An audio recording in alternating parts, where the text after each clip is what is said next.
May 15th. Moved into a halfway house today. For the first time in what feels like years, I have my own room, complete with my own cell phone. Yes. TV, mini fridge, microwave, and this computer. It's an old Mac, but it's got signal. I gotta share a bathroom, but oh well, this place is the Ritz when compared to park benches I've known. To itself, Wilmington Beach, it's pretty evened out, having sober communities all over the place. During treatment sessions, my counselor's pushing me to record these journal entries that'll help me release my frustrations in a helpful way instead of bottling them up. So, here goes. My name is Wes. I am a 23-year-old alcoholic and have been known to abuse cocaine. I used to work as a PA for various projects on the East Coast production train. After being shunned by my mother, girlfriend, coworkers, and surrounding family, I was forced into rehab, where I got clean. And honestly, it kinda sucks. No more glory days, no more all or nothing with the fraternity brothers, no more fun at the bar, if they'd ever let me back in. Strangely, however, I feel like I'm clear-headed and I can see the world a little bit more than I used to. This halfway house is deluxe when compared to most joints, allowing us to loads of freedom as long as we pay our way and submit to weekly drug tests. Not only that, but it's exclusive to only 8 guys at a time, and we don't have to share rooms. It beats the hell out of rehab. May 21st. Finally found a job at a Mexican grill here in town. The best part is that it's only a block from the house, so no more buses. For those who haven't given a damn up to this point, I am in a halfway house located here in Wilmington Beach, North Carolina, and I have been clean for all of 3 months today.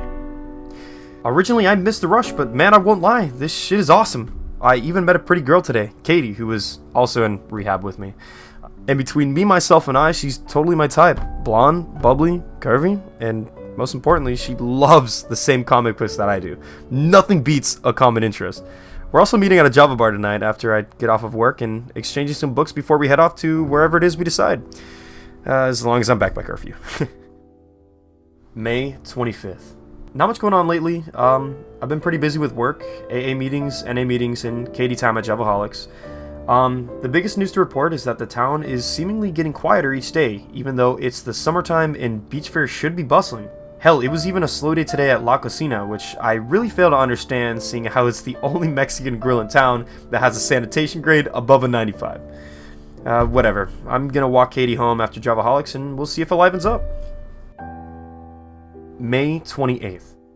Weird thing happened this weekend. Somewhere in Florida, over the weekend, a man abusing bath salts attacked and viciously chewed off the face of a homeless man.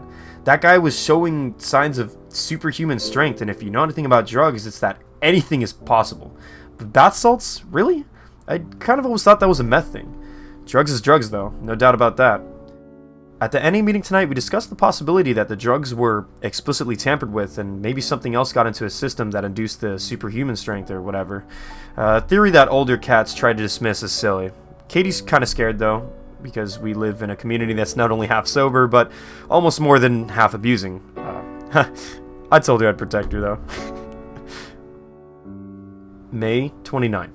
Official Freakout Day. Whatever the hell is going around that's making addicts super freaky cannibals made its appearance here tonight. Across from Javaholics is an actual bar that is usually swarmed with like the darker crowds of Wilmington or whatever. A day and night contrast to our humble establishment, right? A crazy bumbling crackhead we all know usually goes into that bar at night to score came here tonight and rushed into our bathroom. He locked himself in and began going nuts inside, beating the walls, smashing the toilet and the sink, as well as nearly breaking down the old English oak door. The owner evacuated the building and we watched as police came and escorted him outside to a cruiser. He was covered in oily black filth, vomit, waste, and what we all thought was blood. The worst case of mania I think any of us have ever seen. Damn shame too, that guy was surprisingly kind of nice. One of my housemates, Perry, was talking with our house monitor, Chaz, tonight about the whole thing, and Chaz, being a paranoid kind of guy, called somebody in to take his shift. I'm worried he's relapsing. May 30th. Today was one for the books. So much crap happened today, and I seriously feel like sneaking out tonight to find a Happy Meal to curb my fucking anger. I must not, though. I owe it to myself not to. Here's a list of bullshit that's bombarded me today.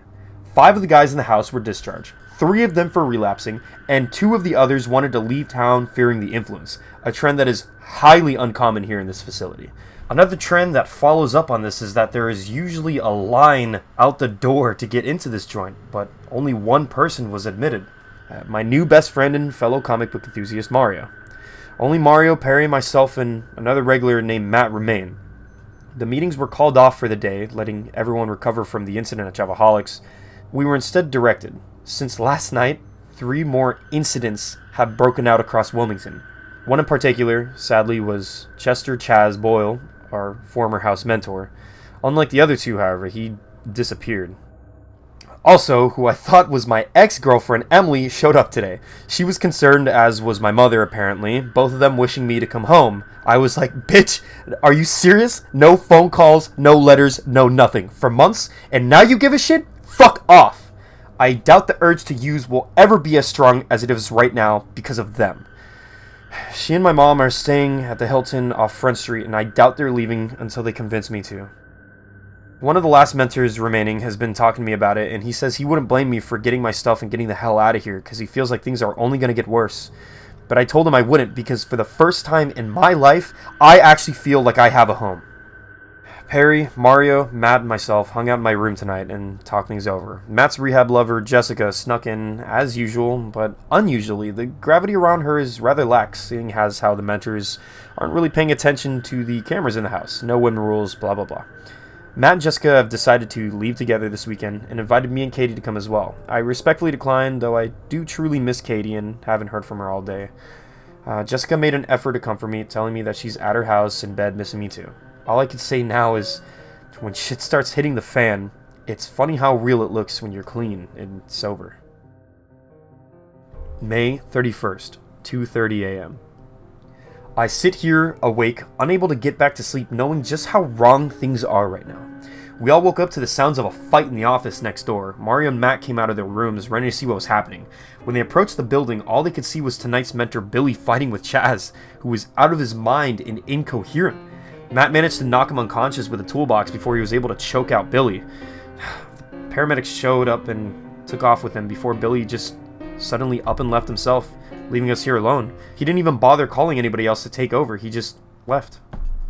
The rest of us have been sitting in our rooms wondering just what the fuck to do now. Perry's gone now too, having been picked up by an older drug dealer friend of his, and Mario's in his room calling a friend of his, which worries me because he says he's getting a gun from him. Matt called Jessica, who told him that their house mother has closed the building and is sending the girls in their vans and cars to the bus station. She was able to slip out Katie and is coming here with her now, making the whole situation even more just harder to understand.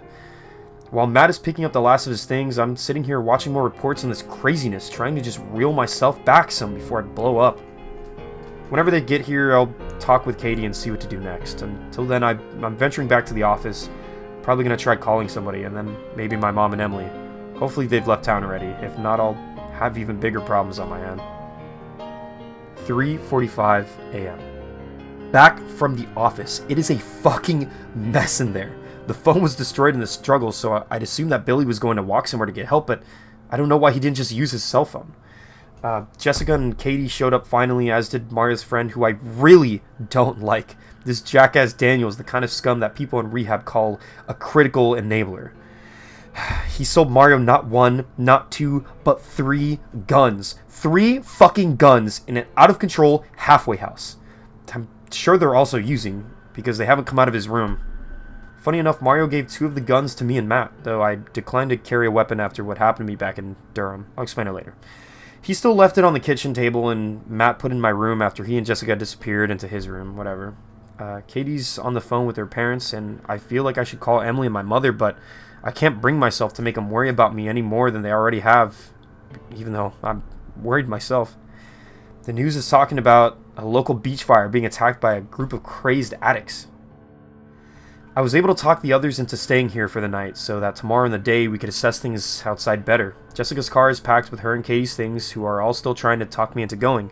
I find it pointless, as I'm sure the situation is being put under control by police. If we get caught up in the middle of this in any way, we're toast. At least here we may be able to hold up for a while, so I'm attempting to talk the others into staying so we can better fortify the house and try surviving this way. I'll remain by the computer and document everything I can in hopes that something or someone might know that we're okay and scared. That's all. If anybody from the WTC Treatment Center or Wilmington Beach Police Department get this, just know that me, Catherine Young, Matthew Dennis, Jessica Stahl, and hopefully Mario Chavez are okay and not using. We're at the Launch House 4 off of Market Street in downtown Wilmington. We should be okay for now.